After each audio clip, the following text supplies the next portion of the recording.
spin this around, so this line of no fluid motion can be moved around, so the wave, effectively the wave can be moving across the front of the incident wave or backwards and forwards into it. So you can get the full variation from surging to sway using the one factor. What we're probably most interested in is what this all looks like when we add it all together. And this is, as it turns out, this is the optimum absorption case. So I've already organised the size of the waves and the phasing of it to work at optimum absorption.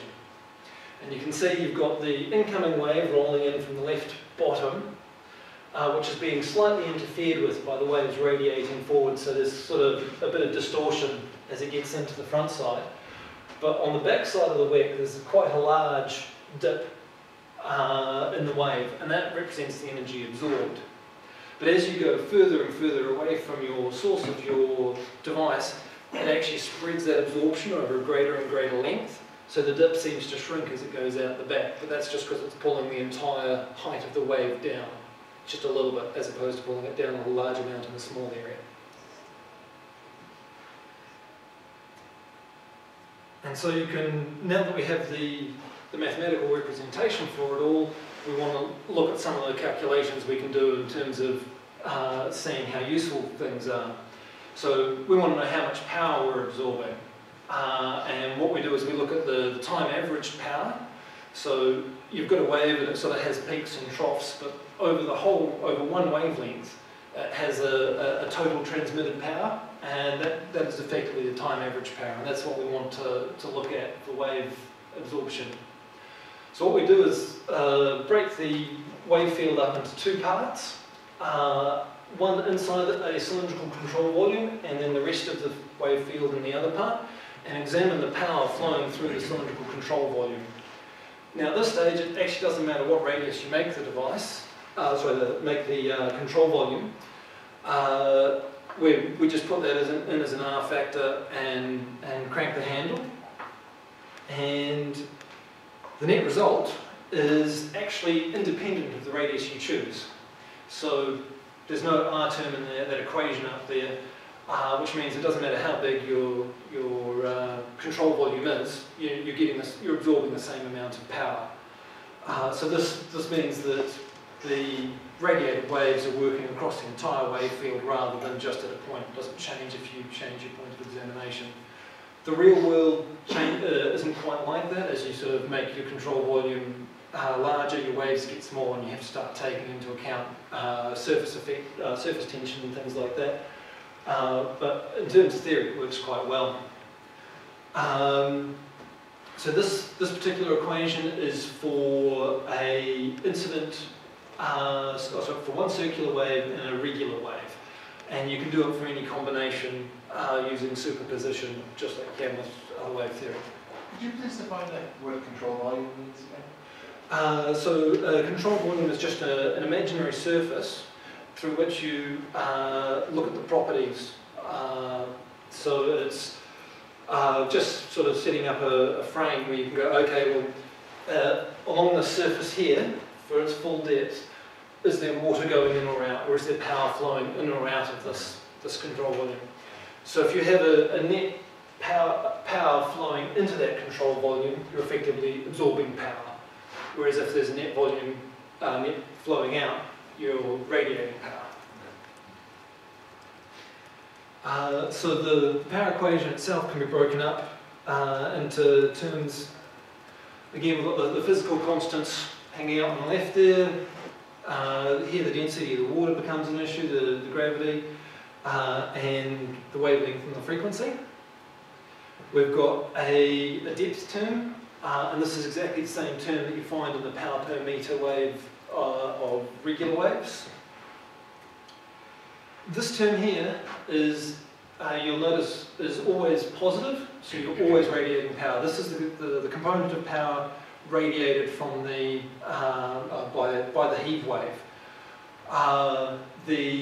This term here is actually just ends up either being 1 or 0, depending on your choice of m. If m is greater than 0, that term just vanishes, whereas if it tends towards 0, that term drops to 1, and that accounts for the difference in power absorption from heave to surge I mentioned earlier. And the last term here is the combination effect of the incident wave with amplitude A and the radiated wave with amplitude B. And there's a phasing component, so you can choose your different phasing of the waves. You'll notice that the plane wave doesn't have its own term in here, and that's because its total net power through that control volume is 0. So the plane wave itself is putting as much power in as is flowing out the other side, and it's only the combination of the two that actually absorbs power. So the net results for all of the theoretical work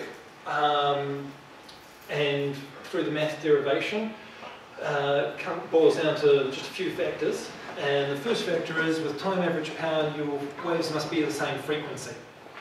So if you've got a wave of one frequency going in and you radiate a wave at twice that frequency, in theory you can't actually absorb power. They just pass each other in the wave field. They don't actually interact. Which is really good to know, because if you've got, if you're designing your device, if you've got a lot of sort of second or third harmonic frequencies in your radiated wave, it's an energy loss. If you've the radiated waves have a phasing envelope, and this particular graph shows you the phasing envelope for heave. So the blue plane there represents your line of 0 power transfer for the time average power. So anywhere above the plane, i.e. this little envelope here, you're absorbing energy. Anywhere below the plane, you're radiating. So we need to, if we're going to design a conservative wave energy converter, we need to make sure that it's working somewhere in this area. And one of the other things that this graph tells us is, if you look at the scale of energy gained versus energy lost, you can tell it's very easy to get it wrong. If you're out of your envelope, you very quickly lose any gains that you've made for the component that is in the envelope. One of the results of the math is that your energy needs to be launched horizontally if you're going to radiate waves efficiently. And this kind of makes sense. If you're bobbing up and down in the water and you've got a solid surface, any energy that you radiate down either has to be reabsorbed into your device or pushed out sideways. So if you're going to use your device to radiate a wave, it's better to push the water sideways and avoid the turbulent turning around part of it or trying to reabsorb it. There will be a certain amount you'll need to reabsorb where you've got your reactive energy, but that's still sort of under development in terms of sizing that. Yep. What is it? How do you control that though? Like how would you control the direction of the energy radiation? Say you've got a cylinder. If you've got a flat bottom cylinder, as you push down, you're introducing water moving down at the bottom of the cylinder. Whereas say you create yourself a sort of a cone shape more, then it's going to have more of a horizontal component than it is going to have a vertical component. Okay. So but that gets manifested then in your effectiveness in creating a wave per motion of the device, right? Yep. Okay. Yep. That's exactly where this ends up heading to. So the last point I want to make there is that the sway waves, so this is the waves generated by a device moving across the front of a wavefront, don't absorb energy. So if you're, that doesn't necessarily mean they're a bad thing, because for instance the Laplace, which is quite a long device and is going to radiate more sideways waves than forward waves, actually uses that as a energy shedding process to protect the device from big waves and being destroyed. But in terms of a conservative system, sway waves are considered a loss. So you don't want to be generating too much in the way of sway. Which brings us on to the next section. Theory's all good and well, but does this math actually represent a real world phenomenon? If we have a body plugging up and down, do the waves look like this? And if they do, what sort of body motions can they model?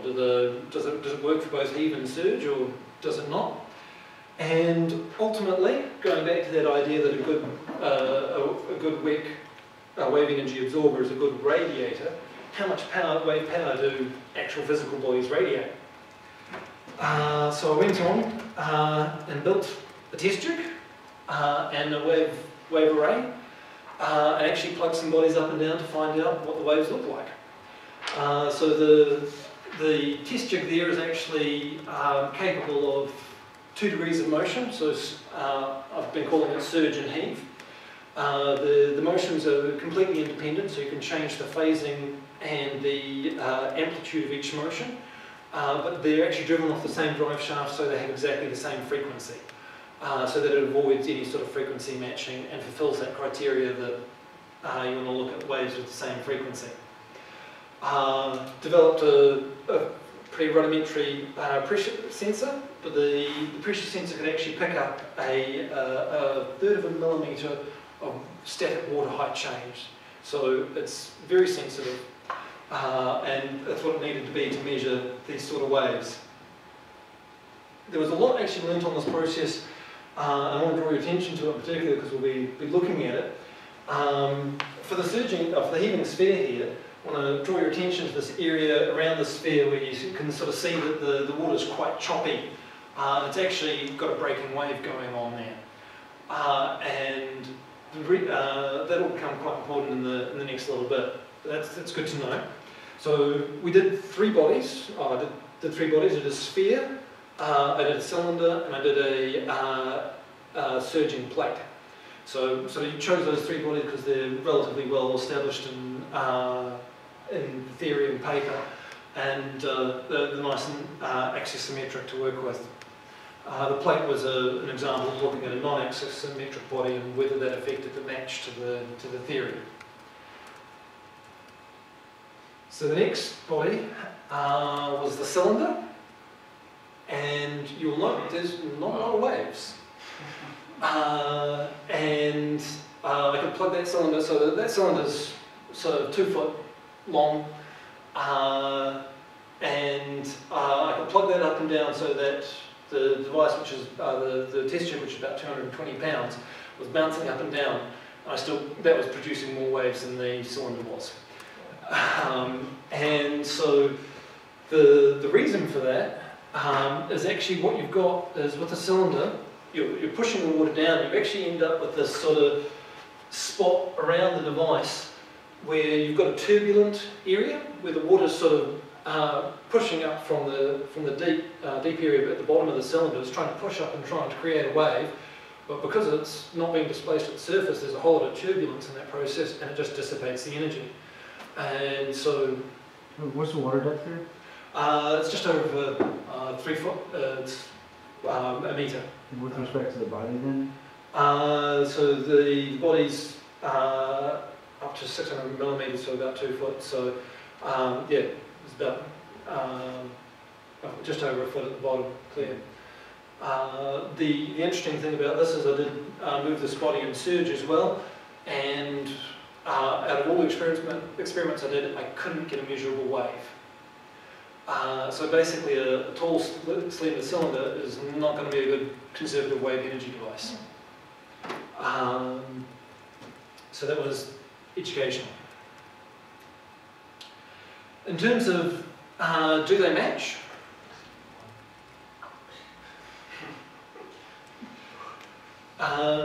In terms of do the signals match the mathematics, went through a matching process using a least squares curve fitting process. And down the right hand side is an example. This is actually of a surging sphere, so this isn't actually one of my best fits. The heaving sphere is pretty much perfect in terms of its match. All of the lines match over. The black lines are the pressure signals and the red lines are the data models. In the heaving sphere, it's a very boring graph because you can't tell which line's which. So this is the surging sphere, and there's a little bit of variation, but we were looking at the autocorrelation figures, and for a heaving sphere it was about 0.97, and for a surging sphere it dropped down to about 0.92. In the best cases, there were limitations on that, down the slower end of the frequency.